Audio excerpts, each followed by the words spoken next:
नमस्कार दोस्तों, स्वागत है आप लोगों का हमारे YouTube चैनल विद्या जीएस फाउंडेशन पर। आज के इस खास विश्लेषण में हम बात करने वाले हैं बाबा साहेब भीमराव अंबेडकर बिहार यूनिवर्सिटी के most awaited CET B.Ed 26 notification की। जो हमारा मोटो है ना, लर्न टुडे लीड टुमारो, यानी आज सीखें कल नेतृत्व करें। बस समझ लीजिए कि एक बेहतरीन टीचर बनकर समाज को दिशा दिखाने का ये आपका पहला और सबसे सॉलिड कदम है। तो चलिए बिना किसी देरी के शुरू करते हैं। तो सबसे पहले देखते हैं कि आज का हमारा रोड मैप क्या होने वाला है।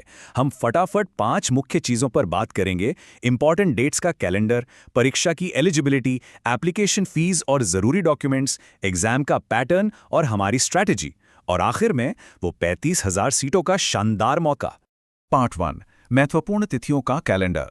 चलिए देखते हैं कि किन डेडलाइंस को हमें अपने कैलेंडर पर अभी के अभी मार्क कर लेना चाहिए। अब जरा इस प्रोसेस की स्पीड देखिए। 27 अप्रैल से ऑनलाइन फॉर्म्स भरने शुरू हो चुके हैं और बिना किसी लेट फीस के फॉर्म सबमिट करने की आखिरी तारीख 18 मई है। मान लीजिए फॉर्म में कोई गड़बड़ हो गई, कोई बात नहीं, 22 और 23 मई को करेक्शन विंडो खुलेगी। लेकिन जो सबसे कमाल की बात है ना, वो ये कि 7 जून को आपका एग्जाम होगा और लिटरली सिर्फ 12 दिन बाद 19 जून तक रिजल्ट भी आ जाएगा। सच में इतना फास्ट प्रोसेस होने से सारा स्ट्रेस और एंग्जाइटी तो वैसे ही खत्म हो जाती है ना। पार्ट 2, परीक्षा के लिए पात्रता। अब सवाल आता है कि स्टेट लेवल एग्जाम में आखिर बैठ कौन सकता है।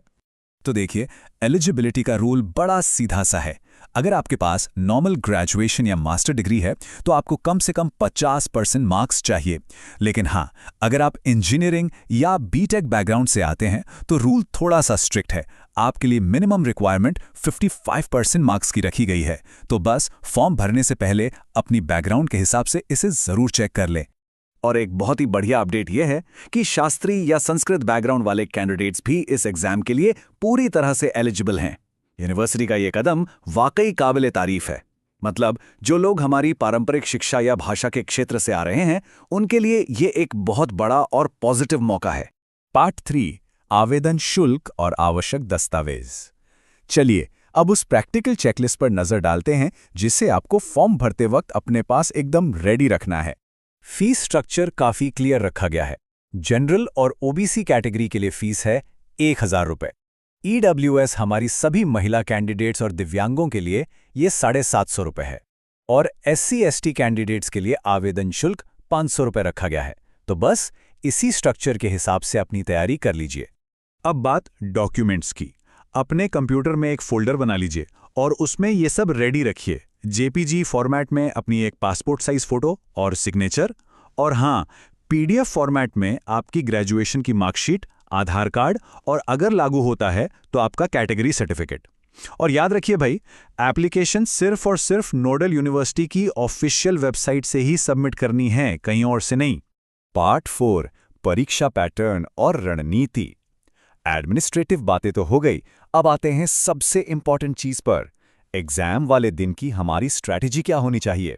इस एग्जाम को क्रैक करने के लिए बस एक मैजिक नंबर याद रखिए और वो है 120। जी हाँ, 120 ऑब्जेक्टिव सवाल होंगे।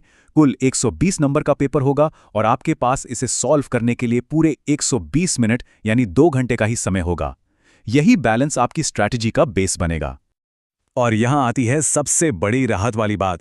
इस एग्जाम में बिल्कुल भी नेगेटिव मार्किंग नहीं है। मतलब अगर कोई आंसर गलत हो भी गया तो कोई पेनल्टी नहीं है, आपके नंबर नहीं कटेंगे। तो इसका फायदा कैसे उठाना है? आपको हर एक सवाल अटेम्प्ट करना है। डरने की कोई बात ही नहीं है। एक भी सवाल खाली छोड़कर मत आइएगा। अब इन 120 सवालों को 120 मिनट में कैसे करें? इसके लिए हमारी 3 स्टेप स्ट्रैटेजी बहुत काम आएगी। स्टेप 1, हर सवाल को सिर्फ 1 मिनट देने का टारगेट रखिए। स्टेप 2, मई के बचे हुए दिनों में अपना पूरा सिलेबस किसी भी तरह से कवर कर लीजिए।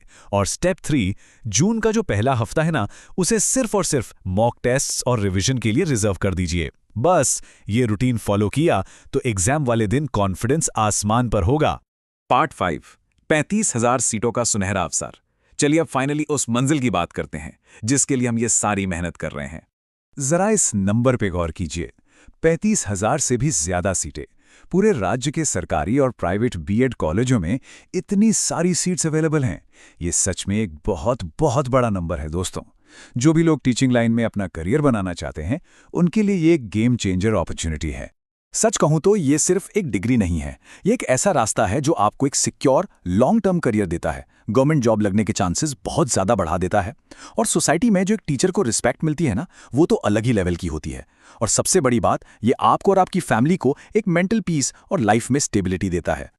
लेकिन एक कैच है, ये सारी चीज़ें और ये 35,000 सीटें आपको तभी मिलेंगी जब आपका फाइनल सीईटी स्कोर बेहतरीन होगा।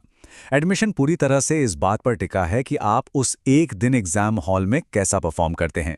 तो सारा फोकस सिर्फ और सिर्फ अपना बेस्ट स्कोर लाने पर होना चाहिए। तो दोस्तों, सारा रोड मैप आपके सामने है, स्ट्रैटेजी एकदम क्लियर है। अब आखिर में सवाल सिर्फ एक ही बचता है, क्या आप 7 जून के उस बड़े दिन के लिए पूरी तरह से तैयार हैं? यही वो दिन है जो आपकी मेहनत को रिजल्ट में बदलेगा और एक शानदार टीचर बनने की नींव रखेगा। तो बस पूरी एनर्जी के साथ जुट जाइए तैयारी में। हमारे इस खास विश्लेषण में शामिल होने के लिए बहुत बहुत धन्यवाद। मिलते हैं अगले सेशन में। सीखते रहिए और आगे बढ़ते रहिए।